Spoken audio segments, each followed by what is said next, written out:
बीजापुर जिले के भैरमगढ़ में केंद्रीय रिजर्व पुलिस बल के 199वीं वाहिनी द्वारा शौर्य दिवस बड़े ही गर्व और सम्मान के साथ मनाया गया। यह आयोजन 1965 के ऐतिहासिक सरदार पोस्ट युद्ध में जवानों द्वारा दिखाई गई वीरता की स्मृति में किया गया।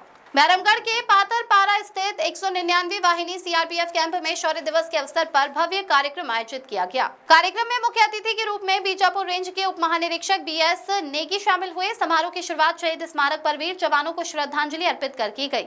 इस दौरान गार्ड ऑफ ऑनर देकर शहीदों को नमन किया गया। शौर्य दिवस हमें हमारे वीर जवानों के अदम्य साहस और बलिदान की याद दिलाता है। हमें हमेशा अनुशासन और कर्तव्य निष्ठा के साथ देश सेवा में तत्पर रहना चाहिए। कार्यक्रम में कमांडेंट आनंद मलिक सहित अन्य वरिष्ठ अधिकारी और बड़ी संख्या में जवान मौजूद रहे। इस दौरान सैनिक सम्मेलन का भी आयोजन किया गया, जिसमें जवानों की समस्याएं सुनी गई।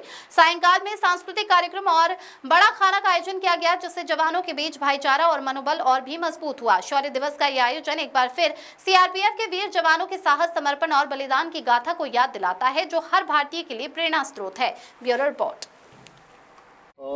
जैसा कि आप सब जानते हैं, आज 9 अप्रैल है और 9 अप्रैल 1965 को सीआरपीएफ की जो एक सेकंड बटालियन की 2 टुकड़ियां थी जो कि बॉर्डर में तैनात थी। पुराने समय में 65 से पहले बॉर्डर सिक्योरिटी फोर्स नहीं होती थी। उस समय सीआरपीएफ ही बॉर्डर गार्डिंग फोर्स का काम करती थी और उस समय 2 छोटी टुकड़ियां वहां पे तैनात थी। उन पे पाकिस्तानी ब्रिगेड की एक अटैक हुआ और उसमें ब्रिगेड का मतलब 3500 की स्ट्रेंथ होती है और कंपनी होती है, मतलब कंपनी 120 की स्ट्रेंथ होती है। तो उसको देखते हुए वो इतना बड़ा अटैक था ब्रिगेड का, जिसको कि सीआरपीएफ की 2 टुकड़ियों ने उसको विफल कर दिया और उस ऑपरेशन में पाकिस्तानी सैनिक 34 मारे गए थे और 4 को जिंदा पकड़ लिया गया था, जिसमें कि 2 अधिकारी भी थे। तो ये एक सीआरपीएफ की जो हिस्ट्री में एक बहुत बड़ा अध्याय है और इसको हम वेलर डे के नाम से मनाते हैं। और तब से हर वर्ष हम इस दिवस को उस समय हम अपने गैलेंट्री मेडल वालों को गैलेंट मेडल देते हैं और इस दिवस को मनाते हैं। जैसा कि आप सब जानते हैं, माननीय गृह मंत्री और गवर्नमेंट ऑफ इंडिया का एक डेडलाइन उन्होंने फिक्स की थी 31 मार्च 2026।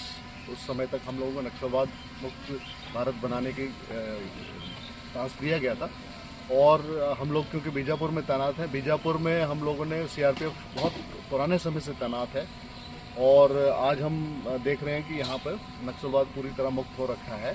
और इसको हम देखें तो हमने हमारे जो सीआरपीएफ के कम से कम 110 जवानों ने यहाँ पे शहादत दी है और हमें खुशी है इस बात की कि बीजापुर में शांति व्यवस्था कायम है और आगे भी कायम रहेगी।